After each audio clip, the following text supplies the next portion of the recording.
You've been living in Bali now for how long? A couple of months? Yeah, 2 months. And you normally live in Dubai? You know what? I went from the UK to Dubai. If you grow, people want to cut you down in the UK. I went to Dubai, didn't experience that. Almost kind of experienced the opposite, where people want you to grow, but I also experienced that all they want to know is what you're doing to grow. I am joined today with IFBB Pro and owner of 1MR, Josh Bridgman. What made you actually get into bodybuilding yourself? Probably like a little bit of just ego, how I looked, how I felt good to be in shape, more shape than other people.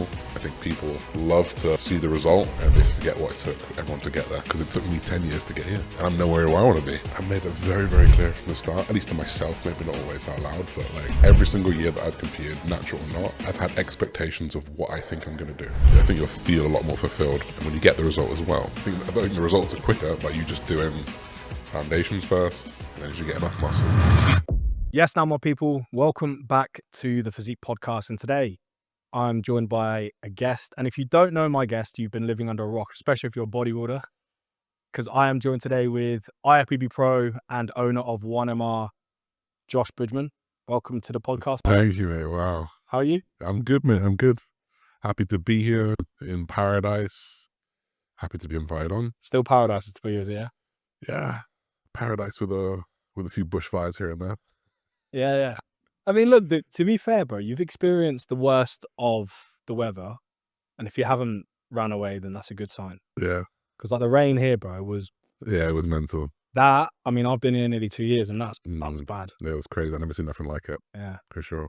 What I like to do at the start of every episode with every guest is ask what your death row meal is. Because you're a bodybuilder, you eat a lot of food. If you could have one last meal, one last supper, starter, main, dessert. Yeah, I've thought about it before, so I got an answer for it already. Do you know what? You're the first guest that hasn't been like taken aback. Like when I had Rick on, Rick was like, "Oh, I wasn't ready." I bet he had some mad combination as well, didn't he? This was sushi for fucking starter, main, dessert, and I was like, "Come on, bro, help me out." And then it was like coconut shake. Yeah. It was like, I said something else about, it was something from Thailand, some dessert from Thailand, mango sticky rice, I think it was. Yeah, I mean, I can respect mango sticky rice. Mango sticky rice is good. Alright, so crispy duck pancakes, hoisin sauce star. Do you know what? That's actually a banging chat. This is, you know, it's sweet, it's salty, it's crunchy, it's meaty. It's the perfect starter for me. I agree. Then if I've got any choice in the world, Yeah, which hopefully I do, I'm probably picking one of the best cut of steak I can find. It's nothing better than just a melt in your mouth steak. Some good proper chips. British chips. Chippy chips. Chippy chips. Oh. Me too. Kinder, but the ones. You know the ones. And then I'm probably doing a cheesecake of sorts. Probably just like honestly typical New York cheesecake, vanilla, plain Jane, ice cold Coke on the side. That's a good choice. That's pretty much where I'm at, I think. Yeah, I like that. That's probably my favorite answer. So we've had a few guests. And that, I reckon, that's the one I agree with the most. I would either go cheesecake or sticky toffee pudding, one of it two. Sticky pudding. But like again, it depends what mood you're in. You know, if you've got one choice, mate, you've got one choice and you're about to get the electric chair. Are you even hungry? I don't know. Yeah. To be fair, anxiety and stress through the roof. That's when you'd need an ice bath, mate. Yeah. I don't know. Let me get into my zen. A little pre-chair ice bath. Speaking of ice baths, you get a lot of them in, don't you? I do.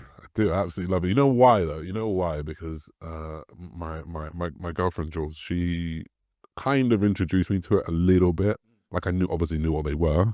I was not under a rug, but she did it very regularly, and we did it while we were in Dubai, and I couldn't get in. We went to one. It was a really nice place, private little room, 2 ice baths, 1 sauna, and we go right to the ice bath, and I just couldn't get in. I put my legs in, and I went, no, I'm not going to do it. Oh shit! When you said you couldn't get in, I thought you meant you couldn't actually get a booking. Oh no. You actually couldn't fit. No. I could fit. It was fine. Oh, okay. My mind did not let me get in. I got in, and I went, no, I'm not going to do it. And I got annoyed, and I was angry. I was like, nah, fuck this, I'm not going to do it. It's stupid anyway. And I just went, whoa, like, what was that? What was that? I hate myself for that. Why did I like it's water. I can get out when I want. There's a sauna there. And it just planted a seed in my head. And I thought, I can't never be like that again. You know, and I remember hearing on a podcast once, it was like, if you can't, you must. Ben Pakulski, it was, on his Mindset Muscle podcast. If you feel like you can't, you must. And I remember just not adhering to that. and I got out and it frustrated me ever since. So since then, I've made it like my undying duty to get good at ice bath. How many do you reckon you do a week? I just do two on rest days. That's it. Oh, I'm bad for it, mate. I'll do it after every boxing session, man. I mean, I would, but obviously it's the hypertrophy thing. And This is another thing as well, like, yeah, because there's a lot of research out there that conflicts muscle protein synthesis, but building muscle with ice bath, the vessels, and you take that quite seriously. Yeah, I'm in the game of trying to 1%. be. Yeah, I'm in the game of 1%. I'm in the game of marginal gains. So if it's a flip of a coin, I'm not flipping it. I'm just not going to do it. That's kind of how I've lived. Because you've been living in Bali now for how long? A couple of months? Yeah, 2 months. 2 months this week. And you normally live in Dubai? Normally in Dubai. What are the I'd say 3 main differences between Dubai and Bali you found? Number one, the people. Dubai, you know what? I went from the UK to Dubai. And those of you guys are watching, I don't know if you've heard of like tall poppy syndrome. We had this conversation. Yeah. Poppy farmers, when the poppy seed grows, the poppy flower grows, if one grows tall, they cut it down. Metaphor for if you grow, people want to cut you down in the UK. Yeah. I went to Dubai, didn't experience that. Almost kind of experienced the opposite, where people want you to grow, but I also experienced that all they want to know is what you're doing to grow. And we're talking about business here, not as a person, not spiritually, not emotionally. It's like, I always say to people, like, one of the first questions that people ask you in Dubai is, what do you do? Versus, how are you? How are you? Which is the complete opposite of Bali. Here, it's like, how are you doing today, man? You're right. What's going on in life? And then, like, of course, you get to the business questions and stuff like that. But it's like, how are you as a person? So it's the people that's different. Because it's almost like I felt like I leveled up going to Dubai, and in terms of the people I was around, and now it feels like another level up of like, or at least for like what's in tune with who I am. So for sure the people, which creates the vibe of Bali. The price, super cheap. Trying to eat healthy food. It's a good one, yeah, because you just moved into a new villa. I don't know how big your villa is, but you're paying roughly what, 4,000? Yeah. Compare that to Dubai. What would 4,000 get you in a good spot in Dubai? You'd get a good location. You could still get a nice 2-bedroom apartment. Yeah. You wouldn't have your own pool. You wouldn't have 3 bedrooms, open kitchen, you wouldn't have, it'd be half the size, if not even less. You'd be paying for location. It's a bit like any capital city, like you pay for the location. So you'd get a really good location, a nice apartment, but you're not getting no villa. Because location matters less here. Location matters less here. Condensed everything is. And how easy to get around it is. Yes. That's sure. one thing I would say, is that you always probably no more than 25 minutes scooter ride away from the majority of things. Yeah. That's pretty liberating as well. Just being able to jump on your little pad, and wherever you want to go, you're there in 10 minutes, 15 minutes. It feels pretty free. Sick. Feels pretty free. If we just want a break, and we live about 20 minutes away from Kadungu, and it's just rice fields everywhere, mate. Yeah. It's just like different world. It's like, I can imagine what Bali was like in Canggu like 15 years ago. Yeah. It's amazing. Nothing there. You just go, you're in touch with nature. You can literally just enjoy the day. Yeah, that's nice. No distractions. A couple cafes where you can have some food, do some work. Amazing. There's a really nice cafe called Cafe Lao, which is owned by a German lady. And mate, you just walk in, I don't know what it is, man. Honestly, if I was having this conversation with myself 3 years ago, I'd call myself fucking bonkers. But there's something about like walking into a place and just feeling instantly calm. I don't know if you ever get that here, but I do a lot. For sure. I just walk in somewhere and I'm like, It's the vibe. It's like all the noises goes boom. It's just like an unspoken vibe here. It's like the woo side of me thinks that so many people are putting out the right energy. It creates like it's in the air. That's like the woo side of me. Like I can feel it. I land here. I'm like, okay, this could be home. You go to Dubai, London. It's like the energy is much more electric, much more like go, which is fine at times. But yeah, do enjoy that vibe. Yeah, because the main thing for me with Bali here is the facilities that you can have access to. And I don't know what it's like in Dubai. One thing I have been told is the recovery facilities in Dubai, if you want them, they're pricey. Oh my God. They're very pricey. £100 an hour. £100 an hour. That's what I would do for that ice bath. But £100 for a month at recovery, probably less than that actually, but a whole month access. It's a very unique place like that, like where can you go in the world where you can eat whatever you want for under £3 or £4, have top class recovery facilities, and to be honest, pushing, maybe not quite, pushing top class gyms. It's not, I don't think it's like quite there, but It's not quite there. but like, if you'd have said that like 18 months ago, it would have been like, nah, the one thing it's missing is gyms. Yeah. Now you've got gyms like Undefeated, Obsidian 2, Nicholas is opening another gym, you've got Omni. Yeah. It's getting there. It's getting there. It's a very like unique part of the world. Like, where can you do all that stuff at once, and then also walk on the beach 5 minutes away, walk down rice fields 10 minutes away, have, you know, incredible local food for £5 for 2 people. Like, it's very unique. I've been all over Asia, and it's like, it's super unique, like, to have all that here. I agree. That's why I've got the Bali bug. Yeah. Sounds like you might be getting it as well, a little bit. I can't give up that residency though. It's one of those things where you're like, you look at it and go, do you know what? I could stay here for a while. I don't think Bali is the best location for 12 months of the year. Yeah. I've always kind of looked at it like, if I'm looking at like an ideal setup, I'm probably doing like 8 to 9 months in Bali and then 3 months maybe Gold Coast, Australia, or maybe Dubai or somewhere else where the climate is consistent. Yeah. Because that's the thing. Bali's not consistent with the climate. That is the one thing, yeah. That's the one thing. And I think if you're looking at one drawback, it's an island. You know, it's a tropical island, so it's going to have inconsistency with the weather. But I feel like everything else, especially the facilities, the access, the price, and the freedom that you have, Yeah. it's I've never been. I've traveled to many countries, never been a place like it. Yeah, it's You know? pretty unique. And for your bodybuilding, like, obviously I don't bodybuild anymore, but how have you managed to find integrating your process of bodybuilding whilst being higher? Yeah, it's been really easy. Like, since I moved to Dubai about just over 2.5 years ago, I initially wanted to do it, have a little bit of freedom. So I did, like, you know, I said I would go away for the summer, which was 5 to 6 months. I did that for 2 years in a row in Canada. And unfortunately, being the bodybuilder that I am, trying to be the best in the world, like, I'm confined to like a list of specifics. Is the gym good enough? Is the food good enough? Can I access PEDs? Is the bed comfy? Like, and does the air conditioning work? That's literally like my list. And you know what? You put that list in, there's not a lot of places you can go. There actually isn't a lot of places you can go. At least to do it safely. You know, think about Thailand. Gyms aren't good enough. Think about Beds are fucking awful in Thailand. the beds I have. Think about it. Yeah, exactly. I lived there for 2 months, man. Yeah, They were so bad. yeah. I was so bad. And then also visas, like, where can you be for long enough? Okay, I can't go to the US for more than 90 days. That's my 90 days a year. I have to compete there. Okay, so no US. That's why I went to Canada, because you could do 6 months there as a British citizen. You know, and you get confined. So ended up in Bali, and all those things tick off. The gyms are good enough. The PEDs really good. Like, really notice the difference. Food is perfect. That ain't my man. Let's not bait him out there. He'll cut that out. I think he doesn't mind, but because he was literally saying to me the other day, he was like, "Please recommend me to your friends." I was like, Yeah, I always do that. I was like, okay, you say, boss.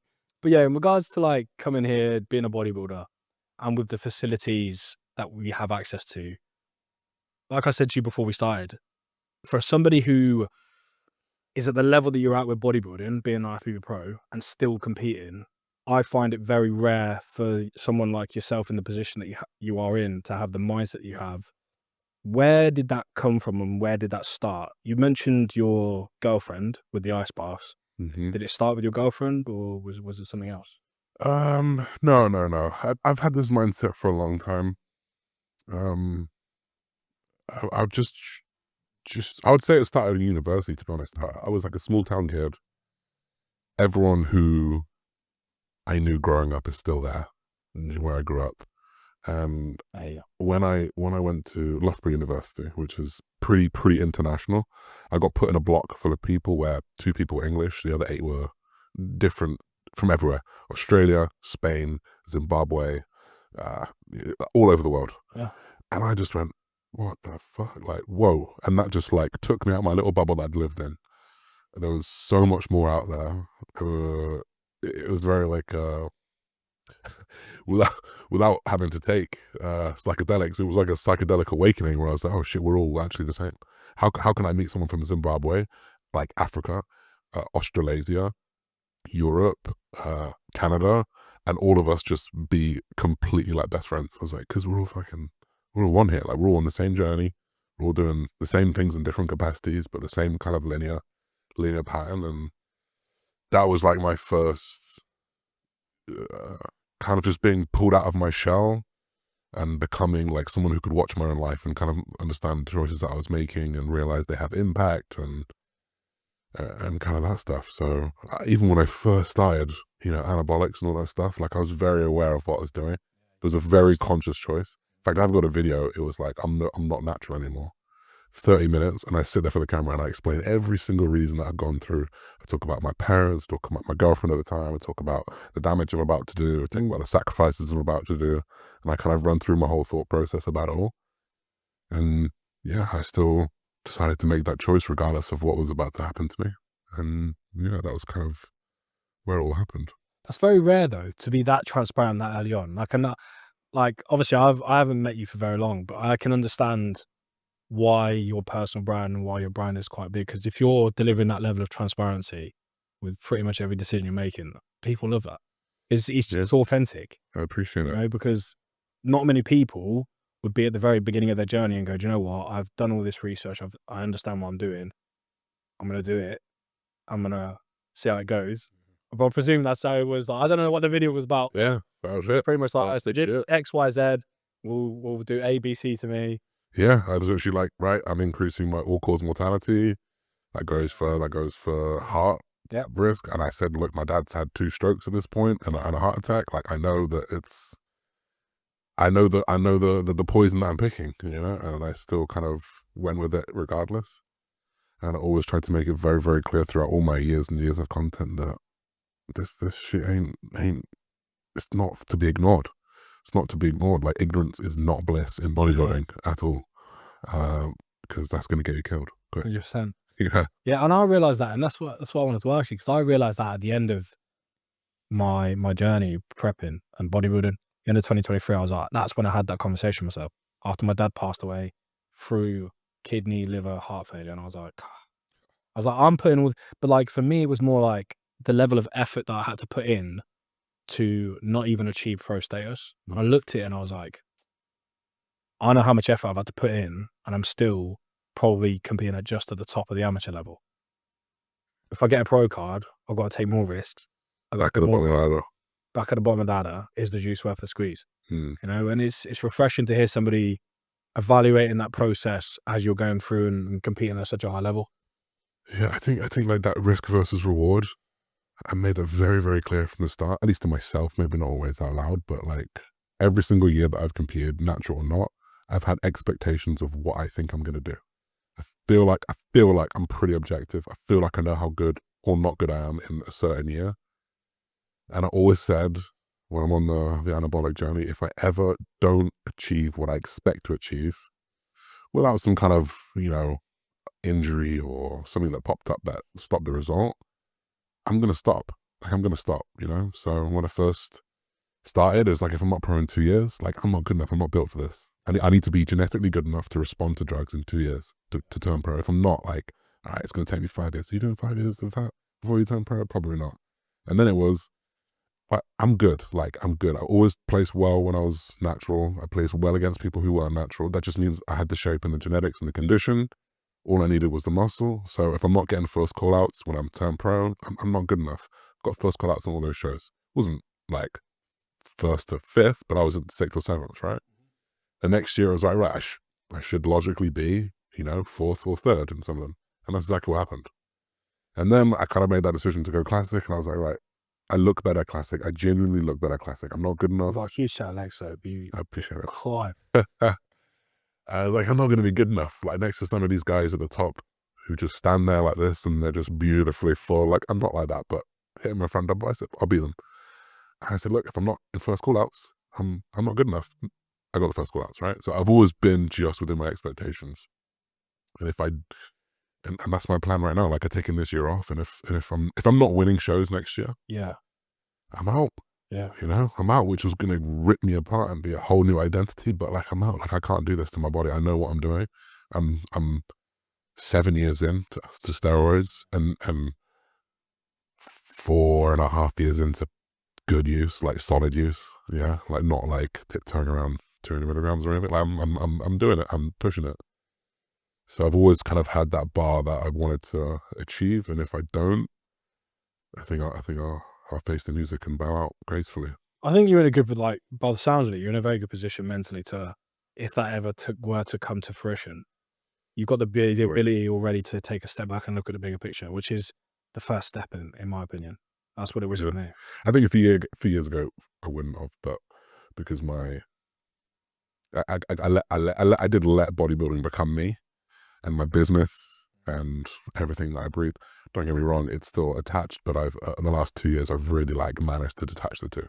So I think I could happily stop, and my businesses wouldn't be affected now. Because you mentioned about running 200 milligrams. Like, when was that? Was that 5 or 6 years ago? Yeah. So I started at 250 milligrams. It was underdosed though. Was that just test?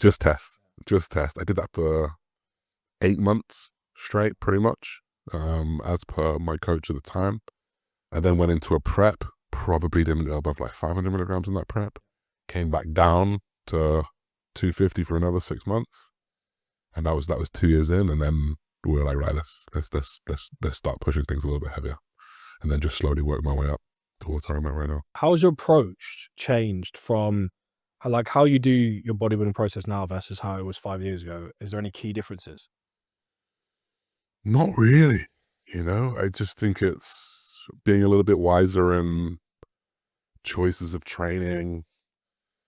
At the end of the day, drugs are drugs. So like, it's just like, what can you tolerate? So it's a little bit more. Food's the same. Like the principles of bodybuilding haven't really changed for the last, however many decades, right? Eat more, train hard. Muscle productivity is muscle protein. Yeah, it's just like how Get much. a ratio right. Do it often enough. That's it. So not much has changed. I would do it differently if I could. What would you do different? I would go way harder from the start. Yeah. I would fucking quadruple it. Genuinely. Because, bro, when you're 20, well, I was 25 when I started. I'm 32 now. You started late, man. Yeah, I started late. I wouldn't go harder because I started late. I would go harder because I'm 25 or in my 20s. My recovery to these drugs is way better. Not that it's gone, but I've been bodybuilding now for 12, 13 years. I'm a bit tired, I'm tired of going in on every Monday for the last 12 years. I've done push, beyond the holiday here and there. It's like I'm starting to have those little, all right, come on, let's go. Whereas before it's like, oh my God, it's fucking good. Whereas if I did that when I was in my 20s, built a lot of the muscle that I had right now in the first 3 or 4 years, rather than slowly accumulate it, I think I could ease off. If it's the very few glimpses you get into what C-Bum was taking, or some people at the top right now, especially in classic where there's a weight limit, right? C-Bum was like 700-800 milligrams in his final Olympia prep. It's crazy because once you build it, it's easy to keep. Yeah, exactly. It's easy to keep. Lose.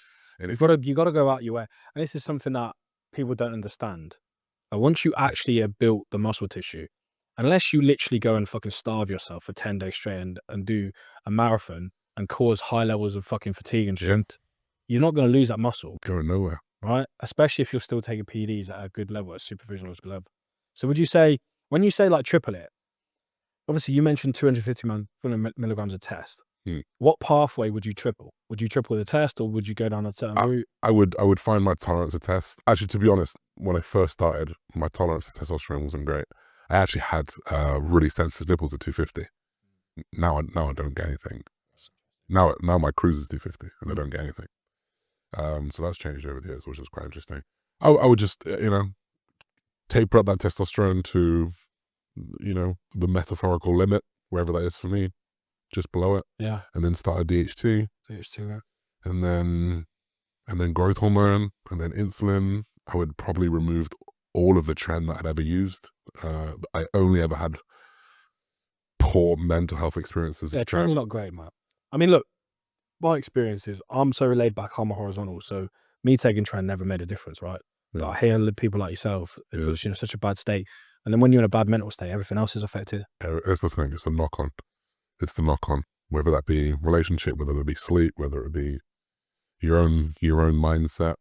I would remove it. I loved the aggression it gave me in the gym, but taking a drug for 1.5 hours of your day, it's not worth it for me. 1.5 hours. As in when you're in the gym for an hour and a half. Oh, okay, yeah. You're taking your drug just for the next 2 hours. Pinning for 1.5 hours. Yeah, just slowly, just trying it in. Fucking dartboard, mate. Someone called Phil the potato at me. Yeah. But that's very interesting that you say like you would want to go harder.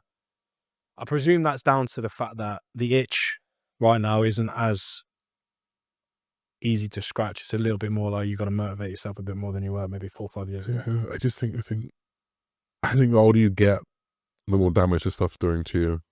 I think the older you get, the harder it is on your body. I think when I look at the people that I want to be, Jeremy Buendia initially, he had 4 Olympics by 27. And look at C-Bum, you know, from what, 25 to 31, he had 6, 25 when I started. It's because he started early, man, and now he's done. 32, he's my age, he's done. You know, I'm not going to be done now if my plan goes right. Yeah. 35, 36. And that'd be 10, 11 years of steroids. Half of which will be in my 30s. Yeah, I think I would have got. No, I'm not saying I would have just like actually quadrupled everything, but I would have just gone a lot harder, a lot quicker. I think I really like baby stepped into it, which I actually got applauded for. Everyone said that's the right thing to do. I don't know if it's the right thing to do anymore. I just think, because the reality is, if you're looking like applying that bigger picture, if we're talking about time frame specific, let's just take 6 years as like a time shot, right? If you take 1,000 milligrams a week for 6 years, it's the exact same as taking 500 milligrams a week for 12 years. Yeah. But you're doing it for longer, you're breaking down your body for longer. Yeah. So I understand it. I completely understand it because you're just condensing the time frame at which you are exposing yourself to injuries. Yeah, like if the total exposure is the same, but you pushed a lot more of that exposure to when you were fitter, younger, healthier, more motivated, could fucking bounce back from everything. Made of rubber. I'm like, kind of made sense. Actually, was I don't know if you know Abdullah Awadi, who owns Dungeon Gym in Dubai. He coaches quite a few, but he said it to me. It literally was this year when he said it to me, and I was like, fuck, that makes so much sense. And I was like, I get it now, because half of his athletes who are my age, they now take less than I do because they just don't need to build so much. And they're bigger than me, and I'm like, you know. It's very interesting, that is, because once you, like we said, once you have it, when you have a certain, like even me now, bro, like my own experience from 2023 to now, I've been on 150 milligrams of testosterone for the last nearly 2 years, and I'm still 240 pounds. Like, yes, my look is different, but I'm still 240 pounds.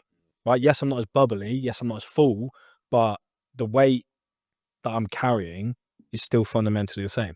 And that just goes to show, well, it's not just the amount of drugs that you're taking. As long as you're ticking over and you're stimulating the muscle and you're having protein. Because like, bro, like once you've been doing it for as long as we have, it's not like you're never going to stop eating chicken, or it's just going to be part of your day-to-day stuff. Right? And I think that's why I get quite confused when people who immerse themselves with the bodybuilding so much, and then as soon as they step out of it, they turn their back on it. It's like you've got so much to learn from this process, so many learnings to take, and you're shooting yourself in the foot by turning your back for the sake of you falling out of love with it, or something else going wrong, or your health, whatever, you know? Yeah, it's classic, isn't it, really? Just too much of a good thing makes you hate it. Did that with sports when I was younger, you know? Played so much football when I was younger, I just thought, I'm never going to play this again. I just stopped on the spot. I think that's the mentality people take, you know? Do you reckon you'd have that on bodybuilding if you I think no, because it's happened in my mature life. My younger brain didn't. I mean, who wouldn't want their brain right now in their younger self? So my mature brain knows that, like, the principles of bodybuilding, they keep you alive for the longest period of time, right? Stave off sarcopenia, you know, fix testosterone long term if you're lifting heavy, you know, fix your metabolism, make sure you don't have to eat peanuts when you're older, make sure you got good posture. You know, there's so many benefits of actual bodybuilding, the practice of it. I wouldn't be able to give up the fundamentals, at least. Do you reckon, like, here's a question for you. Do you reckon, like, not enough lads go to the gym these days, in terms of, like, young lads? Because I don't see too many in the gym, it's like, especially when I went back to the UK. I don't know if I've ever I haven't been in that environment for so long because I've been in bodybuilding gyms. You know, I've never been exposed to like the normies. I don't see normies anymore because I just go to bodybuilding gyms where everyone's a pro, or at least half people are pro. In the gym I train at in Dubai, like there's a minimum of 3 or 4 pros, professional bodybuilders in there. It's like a certain caliber of only a certain caliber. It's like undefeated, isn't it? Yeah, I don't know actually. You get a couple of like you do. Dude, that's why I asked, you know, because I looked at the couple lads, especially there's a younger lad in there, and I look at it and I'm like, John, good on you, mate. Yeah. You know, he's quite clearly out of shape, but he's still trying his best. You know, and I feel like a lot of men today, they feel a bit scared to try and go into the gym because of fear of judgment and all that sort of thing. But Yeah, I think the barrier for that fear of judgment is significantly lower because of social media. You know, anyone who's out of weight or overweight or out of shape, like the fear to get in shape is probably much higher because they walk into the gym and they think someone's going to put a video of them up trying to do something. I think it's you ever been subject to that? Yeah, in a few ways. I mean, I've received hate all my life just because of just bodybuilding, put myself out on the internet. Yeah. You know? First it was you're fake natural, then it was you're lying about your doses. Now it's you're taking way too much. It's like, bro, You never get it right, eh? yeah. I had one real bad one where they commented on my ex, my girlfriend at the time, and they like it was real bad. Like they put like where she was, what time she was in the gym. Fuck. And they were like, you're fucking X, Y, and Z. And I was just like, oh shit, this is real. And like, I didn't go back to the gym. Like that worked. It worked. I did not go back to the gym. Really? Yeah, because I was like, because she wasn't built like me. She wasn't on the internet, nothing like that. And she read that comment and she was just like, oh, I'm never going back to the gym again. Well, I've never seen a comment like that before. To specifically state where somebody is. So That's very bad. yeah, it was terrible. That's one of those comments where you look at it and go, okay, Because they look like they're there. like that's like incredibly specific information. Yeah. That you. They put they said what she was wearing as well, and Fuck, and I was like, oh man, that's like movie shit. yeah, it was terrible. That's the one and only time something that like specific has happened. Anything to do with competing, or have you had quite a good run? Like say let me give you an example. When I was prepping in 2022, I had a really good like successful 3/4 of the prep looking mint, and I turned up on show day and I got blasted, bro. I was absolutely blasted, right? And then I had people in my own gym put me on their close friend story taking a piss out of my condition. Yeah. Have you ever had anything? I'm not saying because like, bro, what I went through was bad because I was training Ultraflex Rotherham, and for like 8 months, I'd built a really impressive physique, got myself to like a really high level of muscle mass, and then started prepping, looking good. And that first sort of like that last sort of 6 weeks, I just made a lot of mistakes. But then I got absolutely vilified for it at people. But it was never to your face. It was always, oh, this person's posted this. Have you seen this? Have you seen that? I'm like, no, I haven't. But Yeah. what come? No, I haven't. I've been very lucky in that sense. I've been like used as the person that they compare my friends to. You know, like Joe Bray, for example. They've or Tom TM Cycles. They like they've always used me as the person to like rip on them, which is like a real uncomfortable position to be in, especially when you've both seen the comment. For example, Joe often struggled with eating off plan. Like it was very, very difficult for him, and he always thought he had like a deeper issue with his food habits and stuff. And he would often, you know, eat off plan, for example. And when he would say it super honestly, which is like what a Fucked up, hold my hands up. yeah, what a hard thing to do so publicly. I know than that. And then, you know, people would just be like, you should just be more like, for example, me, or like, you know, you're never going to make it. You need Josh's mentality. And then like, that would be like, and he was like one of my best friends, you know, so it's like, oh. Do you have a conversation with him about that, or? I don't know if we talked about that directly.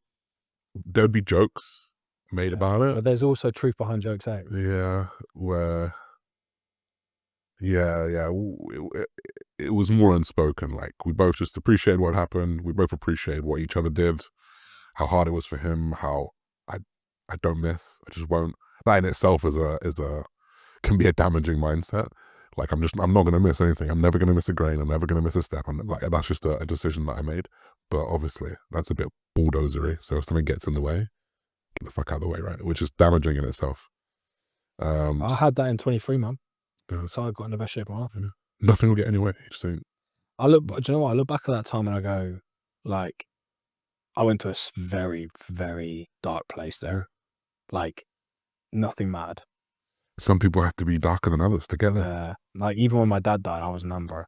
Yeah, it's fucking crazy. What's that? It's crazy. What's that? I've been in situations that, you just, what other choice do you have? If you want to get to where you want to get. Like, there's stoicism and then there's what I experienced in 23, mate. Stoicism on steroids, mate. I was just like, nothing's going to stop me. Which is, I look back at it now and I go, do you know what? It took so many things for me to get into that position. I wanted to prove myself right, so many people right, so many people wrong. It's just this concoction of motivation and this concoction of reasons why you're doing things. And I think that's what you probably have to tap into consistently for a long period of time to get to that level of conditioning, at least from my experience. Because I could tap into it for like 8 weeks, 12 weeks, but never longer than that before. But then it was like 24 weeks, bro. I spent the later half of 23, bro, just Locked in. it's almost like I look back at it now, it was all just meshed into one. Yeah. I couldn't even tell you what the difference is between the days. It all just looked the same. Yeah. But that's bodybuilding, especially if you're going to that level. Yeah. And you ask a lot of questions about yourself and you find a lot about yourself. Every single time. Yeah. And every single time is different. Mm-hmm. Because how many preps have you done? Poof. I've been prepping since 22. Since I was 22 for 10 years. So I would say 7 or 8. Yeah, that's a lot. 7 or 8. How'd you find there's a key difference between every single one of them, or do they feel roughly the same for you? I think each one is definitely different. I think they all started off pretty poor, and every single time you get a little bit more mature, you learn how to do things a little bit better. You learn the impact that the previous one had, and hopefully you can take the impacts, the negative impacts, and make them right. And then they get better and better. So the last one that I did was pretty good. Like, I was pretty nice human the whole way. Really exercise, being grateful to be able to do it, rather than what I think it's easy. A lot of people do it in bodybuilding. They play the I'm doing the hardest thing in the world card, and they play that card a lot. I'll get you, but fuck off. Yeah, I mean, it's stupid. Like, you're choosing to just not eat some food for a bit. Like, relax. It's just bodybuilding, bro. 100%. But it's easy. But I also did that. Yeah. When I first started. Mom, what are you talking about? My food's not ready. I'm like, what are you talking about, bro? Like, You kind of catch yourself. we're in a traffic jam, and I'm thinking, fuck, I can't do my steps at the same time. I'm thinking, and now it would be, I'll do it later. It's all good. It's gonna hurt. It'll feel worse. I'll do it later. Yeah, but you know what though? I mean, the whole traffic jam and step count's wild because I would never think that. But that's why I'm here and you're there. Do you know, like, let's have it right. I'm not even going to lie to you. There's a reason why there's levels in life, right? And having that level of obsession that you just spoke about with the traffic jams, and that's why you're an IFBB pro, and that's why I'm not. Because I've never been sat in a car and thought about my step count. And that I would get out of the car. But that's like the level of obsession that is required to become a pro in bodybuilding, because we talk about how pro cards are handing out like pieces of candy now, but there's still only like less than 500 or maybe less than 600 people. For sure. It's still like think about all the people that are bodybuilding. 500, 600 people, that is not a lot. Yeah, it's not a lot. It's maybe 0.1% of the people that bodybuild. Yeah. Because when you first started, bro, what made you actually get into bodybuilding yourself? I played a lot of rugby, and that was kind of my thing. That was the thing that I was going to do. And just before I went to Loughborough to play like high-level rugby in Loughborough, I tore some crucial ligaments in my knee, so I couldn't play for like 6 or 7 months. And I wanted to stay fit in the meantime, stay strong. So I went to the gym, started progressing in the gym. I was like, oh, this is kind of nice. It's nice to be quite competitive almost every day versus just at the weekends. And probably like a little bit of just ego, how I looked, how I felt good to be in shape, more shape than other people. And then just the people that I idolized and the people who gave me like fulfillment were bodybuilders, the ones that I watched online. And I just had this kind of small little obsession with fitness and bodybuilding that kind of grew and grew and grew. And then one day, luckily, a friend who I don't speak to anymore, we had like a big fallout, but I'm thankful that he was in my life. I wouldn't be here. He picked up a leaflet that I never even look at. It was Mr. University. And it was a Mr. University competition. He was like, you should do this. I'm like, oh, that's in 4 weeks' time. Yeah. All right, I'll do it. Went on some diet. Mad dog. I had no idea what I was doing. Copied I don't know if you've ever seen the Rob Richards peak week. Have you ever seen? I did the Rob Richards peak week. I did his peak week for his 75 kilo physique. Yeah. I don't know if that was relevant to me at the time. Fuck it. Did that. And then I just met people who were into the same thing. Because none of my friends were into bodybuilding or fitness. And I was like, damn, there's more of us. Yeah. And that just like, that was the thing. That was the wood to the fire. Met these people, kept in touch with them. Realized there was Instagram to keep in touch with. Realized all these kids were posting on Instagram. I was like, I want to do that too. And then it just started from there. Yeah. How much do you enjoy the content creation side of things with what you do? Ebbs and flows, for sure. Ebbs and flows is difficult. It's like it's pressure all the time, especially when it's attached to your business. It's like, I agree. and when you, I miss the days where there was no pressure, for sure. When I first started, post what I want, talk how I want. It's almost an obligation now, isn't it? No, It's an underlying obligation. If you don't post, you're putting yourself in a very treacherous position. Yeah. It shouldn't be like that, you know. It shouldn't be like that. But if you want to have impact, that's your content creation, though. Yeah. So better or worse. Yeah. And I'd like to consider myself somebody who's savvier and more switched on with the content creation side of things, and it's training. Mm-hmm. You know, that's why I have a social media manager now. Yeah. So you know what? I need to take a step back from my own health here. Yeah, She's consuming me. It is consuming. Because you go on there going, right, I'm going to post, and then you end up becoming a consumer. So you then go from creator to consumer very quickly because the platform wants you to do that. Yeah. And you're like, fuck, I've wasted so much of my life doing nothing. Yeah. I'm all for a bit of consumption. I'd still love a bit of consumption. I call it market research. It's always market research. I say it to the missus. I'm like, yeah, I'm just watching this. She's like, you've been watching the same video like 3 times. I'm like, yeah, I'm just watching the hook. Yeah, that's all. I'm just watching the hook. There's a good hook. The call to action. I'm just having a little look here, yeah? Funny. You know, she's like, why do you keep watching? I'm like, no, I'm just studying, man. Because I do that, but then you get, like, sometimes you catch yourself going, studying to doom scrolling very fucking quick. Easy. You know? Easy transition. There's always market research, bro. You got to know what's, because it's ever changing, bro. It's ever evolving. Like, bro, hooks 5 years ago didn't exist, bro. Wish I knew what it was back then. Crazy. Yeah. I'll tell you one person that comes to mind, and you won't know this, but me and Brandon Harding were like best mates for like a year and a half. Really? Yeah. Wow. And that was my first exposure into content creation. That was when I started my YouTube channel. And yeah, he was one of those guys that I looked at and I was like, yeah, you've caught this wave early. He caught it really. You caught this wave early. Yeah. And like he was one of those guys, like he used to like sleep in my house all the time, and the level of obsession. Yeah, he'd be on it. Yeah, the level of obsession that he had with content creation, I looked at it and go, wow, there's levels to that. Yeah, for sure. And I didn't think about it, bro. I was at university. I was trying to get through university, getting pissed 3 times a week. I weren't in that state of mind to be capitalizing being around something like that. Obviously, like he's not a perfect human being. But if we're talking about his obsession with content creation, like there's a lot of stuff that I learned from him. Yeah. In terms of the level of detail that goes into the whole process. And looking back at it now, that's how I break it down for my mentees. It's like, you got to know your target audience. You got to plan your content. You got to script it. You got to execute. You got to edit it. You got to post it. Right? If you don't do that, it's consistently, you're fucked. Yeah. That's why you got a social media manager. But yeah, in regards to one thing I wanted to ask you about your switch from being natural to testosterone.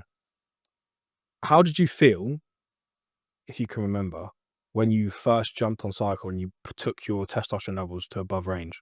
I remember in the first week, and this, I don't know why I can remember this so well. I remember in the first week, placebo or not, who knows. I remember waking up in the morning and I had my duvet across my chest like I do up to my neck, and I had my hands straight like this. And I thought, my chest is touching this duvet a lot better than normal. Yeah. And I just felt like slightly inflated. And then my pumps got better. And then That's very funny. And then just like, you know what, you progress a little bit quicker. but then you get more motivated, then you put more effort in. So it was like a, and another thing as well, like I did the decision to be the best, right? This is my career now. So it kind of felt like a weight was lifted because I'd kept it on me the whole time. I'm going to be natural. I'm going to be natural. Oh, you're not going to be natural. I'm going to be natural. I'm not going to be natural. Oh. So you were fighting a bigger decision rather than for a long time. Yeah. For a long time. I didn't want to do it. And then I realized I had to. I just wasn't good enough. So it was like, okay, now I can do what I need to do. So I really had like a lot of energy, a lot of motivation, which probably contributed to it. So it wasn't solely the testosterone that was making me feel like that. Also when I'm natural, like my testosterone was 28 nanomoles, right? I took myself to like 40. So it wasn't like you were like already out of I was already high upper echelon of range. 28 nanomoles, 29 nanomoles. It's interesting though, isn't it? Because I speak to a lot of lads who implement a certain level of TRT and their level of drive and motivation goes up. But it's also, it comes back to the purpose and the reason why you're doing things. I feel like this is why coaching will never die.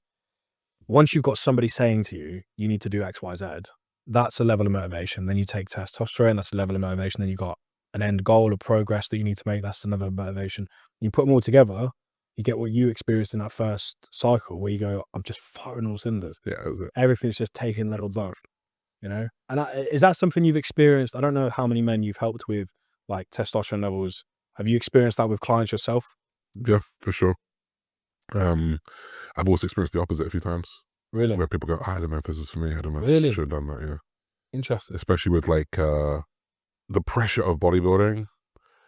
If you can't handle it, where you need to eat every single day for the next, if you want to be a pro, you need to eat every single day, eat your calories for the next 5 years. You need to sleep well, you need to train well, you need to do all these things non-stop. It's non-stop.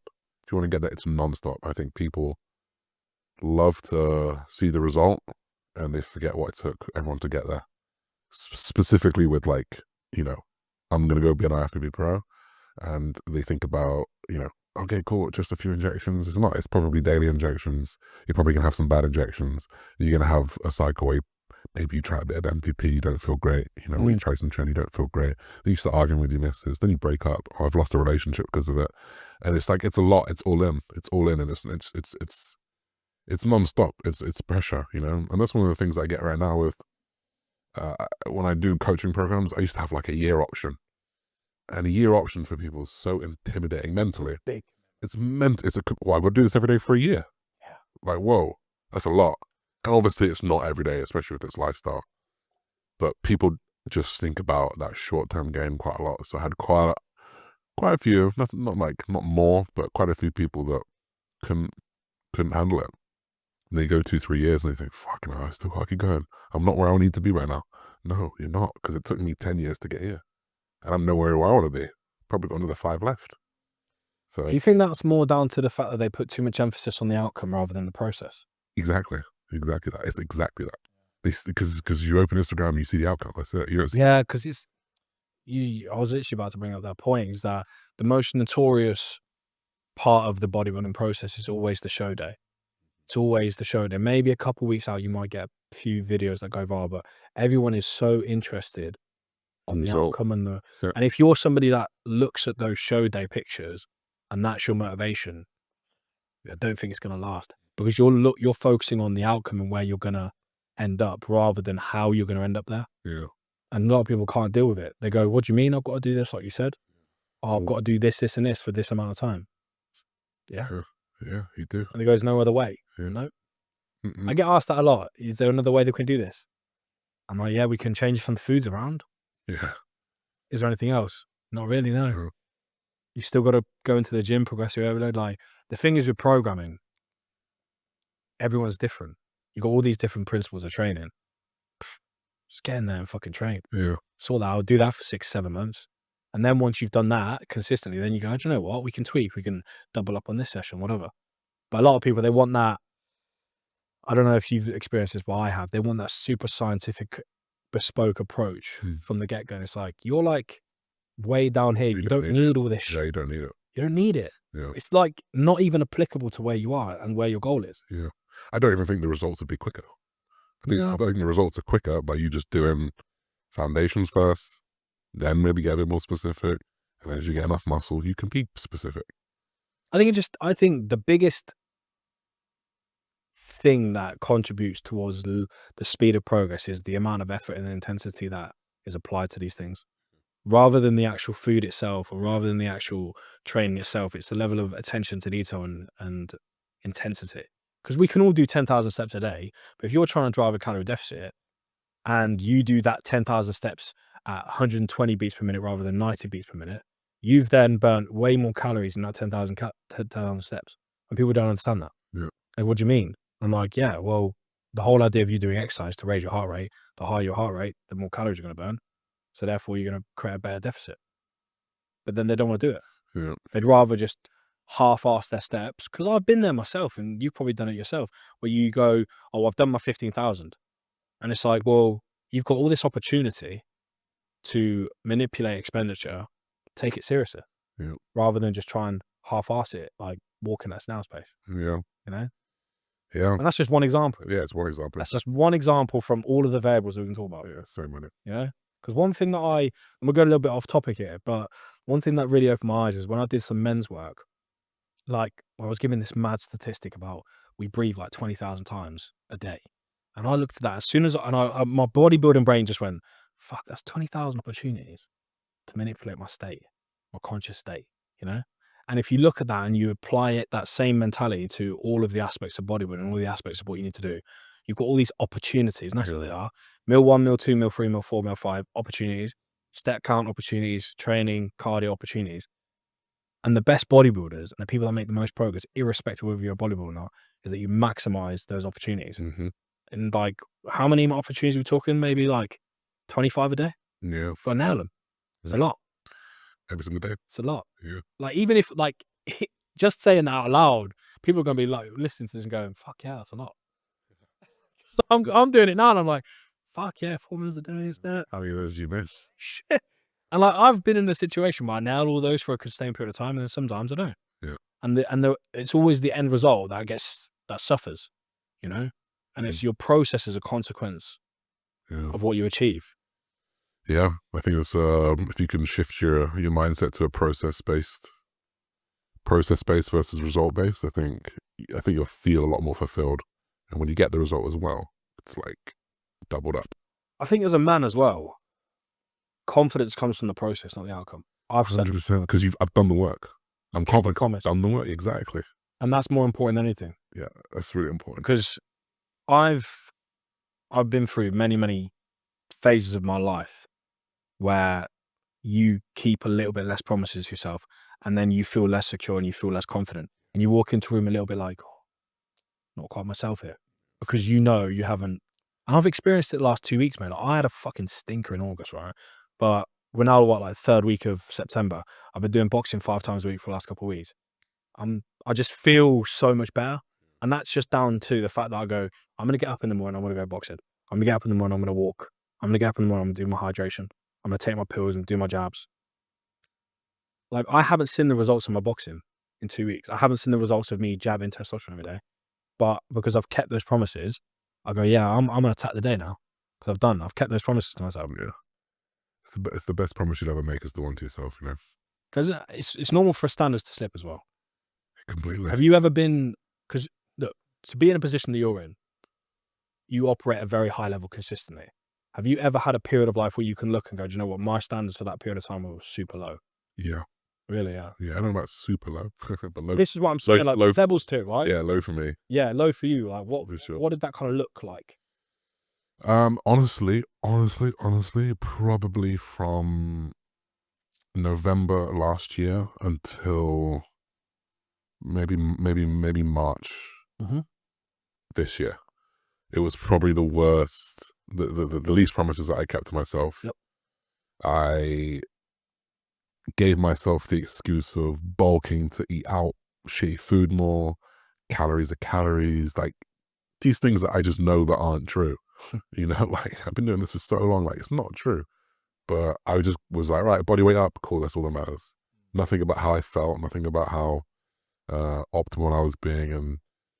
And yeah, I think especially when you're trying to achieve something real, something big, it's it's very hard to do that year round, 5, 6, 7, 8 years in a row. So it's okay to have those moments for sure, but you got to check yourself as quickly as possible. And I just wasn't checking myself. I wasn't taking a period of time, once a week, once a month, whatever it's going to be, to go, right, have I done everything that I could do? Because I knew I wasn't, so I didn't ask myself a question. I think that's important, because you don't want to do it. Do you want to do it? Because you know. Because Deep down, you know, and you're like, no, I don't want to ask myself this question. yeah, and you just that, and then that. Guess what that did? Made me more anxious. Yes. Made me more conscious in social situations. Made me less convinced by my word. Made me feel like I have less weight behind my words. Even no one else thinks this. No one else thinks I'm On the face of it, you're still doing it. Yeah. Because that's all they know. Because I'm not showing them what I'm not showing them what I'm not doing. But I had these just knock-on effects, and guess what? I did less content. I didn't film as much. I didn't do as many YouTube videos. My business suffered, which that just spiraled even more. And then you're just like, This is cycle. the only way you get out is to do. Sometimes the only way out is through. And I just wasn't. I was just like letting it wallow and letting it get me. So that period ended in March. What was the catalyst? Was it a conversation with yourself? Was it a conversation with somebody else? Yeah, I feel like I'm real good at taking lessons from other people. And my first big shift in my life was with my ex-girlfriend. She was incredibly hardworking, and I was like, I gotta make something of myself here. I had no money, no nothing. And it was meeting my ex, my current girlfriend, Jules. So she was just like a breath of fresh motivation. I was like, damn, she's working hard. Yeah. Camera in hand, would just go make a video, didn't tell me about it, didn't ask, didn't sit there and talk about it, where I'd be like, should I do this? Should I do it? She's just done it. And it was just like way less thought, way more do. And then, we start talking about business and how she's doing. Are you killing it? I got 3 times the followers you do. And then, she's German, so she's so straight talking. She's like, I think you should. I'm German. My mum's German. I know, bro. Just like, so down the middle, bro. I've had to get used to it. You have to get used to it, bro. Yeah, I'm used to it now. My mum's been like that my whole life, and I'm like, fuck. I mean, it's a blessing and a curse. Like, it's a curse if you feel insecure. No bullshit, bro. And I did. I felt insecure. So when she first started doing it, I was like, what are you attacking me for? It was Feels like that, I was like, bro. what's It good? does feel like that. So what are you being so meaningful? She's just like, why don't you just make some content? You haven't done anything. And I'm like, what do you mean I haven't done anything? I took a story the other day, I've ticked my box. and just like slowly picked away at what I wasn't doing. So yeah, that was the turning point. I think like some of my biggest turning points in my life have just been from other people. Yeah. Which is, I'm happy that I can take those lessons from other people. I'm unhappy that I haven't been able to like do that myself sometimes and check myself. Yeah, because mine's predominantly conversations with myself. Yeah, I don't talk to myself. I stay away. I feel the void. Do you feel like that's something you can work on? Is that something you're trying to work on a lot? Yeah, that's my biggest issue right now.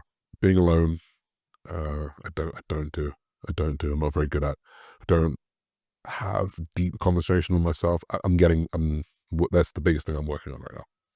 Do you know what? From my perspective, I think it's just start small with that, and like you said with your missus, just do. Yeah. Rather than deepen it, just like I do it every night. I do probably 3 or 4 times a day. I just go, am I okay? Have I done what I needed to do today? Am I feeling accomplished? Am I feeling fulfilled? I ask myself very important questions, and I'm also doing my journaling. Journaling is massive. I don't know. Do you journal? I've been in and out. I'm out. It's hard, isn't it? It's hard to stick to, but it's just that checking on yourself, and that guided journal has helped me. You're the guided one. Ask those, yeah, it has to be guided, bro, for me, because I've got ADHD, and if I try and not have any structure at all, my brain will just wander, bro. So I have to have that structure, and then I just apply the structure to myself and say, okay, well, have I had a good morning? Okay, well, what's next? Okay, I need to prepare for this, I need to prepare for that. Am I feeling okay? Do I need to do some breath work? Because, like, I give an example. I was feeling like very heightened in terms of arousalness when I was getting a haircut before this. And I just sat there just doing 10 deep breaths. I went, just to bring myself down, because that's what I suffer with as ADHD. I have no problem up-regulating. I have every issue down-regulating. So I just do that. And whether it's 3 times a day, whether it's 2 times a day, whether it's 5 times a day, just doing it as and when I feel like I know how I need to feel, and you know how you need to feel. Yeah. And it's just catching yourself at that moment, but it's practice. Yeah. And you have to catch yourself at the moment of high peak arousalness and go, right, bring myself Oh, down. no, don't worry. Bring myself down. Whether that's having a conversation with someone or that's having a conversation with yourself. That's what I've found, especially since doing breath work, you know? Yeah. Because that's the biggest thing. Because you have so much control over your state of consciousness, Yeah. which is nuts, bro. Because I never know what the fuck breath work was until like 6 months ago. Yeah. It's amazing. Yeah, I've done a few little classes here and there. Yeah. Because that's more like long term. That's like more like elongated over an hour, isn't it? I'm talking like 5-minute ones Yeah, okay. where they're just little breaks in your day that you can just bring yourself down to a level, you know? Hmm. But one thing I wanted to ask you, so we talked about like doing certain things and make you feel confident. What would you say are the 5 non-negotiables for any man to make sure that they feel more confident, more fulfilled on a day-to-day basis? It's a big old question. Let me think of some 5 good ones. I think you gotta be physically fit as a man. Yeah. I think being able to, like, we've been given these hormones for a reason, natural hormones or unnatural hormones, whatever it is. Like, it's because we're supposed to be the strong ones. We're supposed to be physically strong. We're supposed to run faster. We're supposed to throw harder. We're supposed to protect. That is ultimately what we need to do. So I think you should be physically strong. I think that ties into being mentally strong as well. I think, again, I'm an emotional guy for sure. I'll cry more than any other guy there is, but I think if you have that ability when the timing is right to just switch it off and become the man, take the role, I think you got to do that. You got to learn that emotional control, and that could go for an argument. You're the bigger, stronger, scarier one. Emotional control. You have to calm down. You have to command the respect that you want, but also the respect from the other person, and that means that if you want to do what you need to do and walk out, you can walk out and no one's going to stop you because you're the man, right? But so that means you have to have emotional regulation. Also, I think you, in having that emotional regulation and having that physical power state, whatever you want to call it, I think you need to be able to switch on when it's ready. And that comes from like being able to protect, right? If you're out with your family, if you're out with your missus, whatever it is, your partner, if it comes to it, like there should be, in my opinion, not everyone is like this. And I just experienced this yesterday or 2 days ago. It's like it's like it should be a switch. You're good, protection on, like a dog, like a guard dog. Yeah, like a guard dog. That's it. You just the button is on. It doesn't matter what's in the way. It's safety for the people around you and fixing the problem. I think that's super, super important. That's so lost in this day and age. So lost. Big problem. Soy boys, mate. Everyone's a fucking soy. That is another topic for another podcast. We would literally spend a whole hour talking about the state of the fucking society, really, because it's a big problem. Yeah. Yeah. And like, I'll sit there and cry at films and I'll be emotional and I'll be vulnerable and I'll be able to explain my emotions and maybe even too much for some people. But when it comes down to it and you need to make that switch, you need to rein all that in and you need to focus on the task at hand. I think that's really important. See? Yeah, but that's what you just said there is really, really what a man is. It's having that bandwidth, bro. Having that bandwidth of being vulnerable, but also switching it on and controlling that beast and using that beast inside of you in a very positive way, in the best way that you see fit to protect and provide. But also having that vulnerability and being in touch with your emotions because you need to, right? And it's having that bandwidth. And a lot of lads, their bandwidth is this, bro. And it's not good. No. Right? You need to have a big bandwidth where you can be vulnerable, but you can be switched the fuck on. And that's where I found like doing stuff like boxing just allows you to control those emotions at high levels of adrenaline, because that's what it is. Yeah. You know, it's peak arousal of adrenaline. Yeah, exactly that. And that's where you have less ability to control your emotions. Yeah. You know? But before we wrap up, bro, and I just wanted to ask you one maybe simple question. But what are the 3 most important things in your life as of right now? As of right now, my family would be number one. I'm a bit of a soppy one. I consider my friends my family. You know, I agree, mate. my I think close circle of family, same thing. Like the people who make me better, the people who care for me, the people that I care for. I would consider them family. I think family can be lost. I think family can be gained. So 100%. I've been there firsthand. yeah. You know, I think I have stronger relationships to people that aren't my family than my family myself. So I completely understand that. Yeah. I think, yeah, same. Like I have people who feel like brothers to me, you know, and Yeah. I don't have any like blood brothers. Yeah. I think that's super important. So family, I'd say my career, at the end of the day, it's what makes the world go round. It's what makes me go round. It's what fulfills me.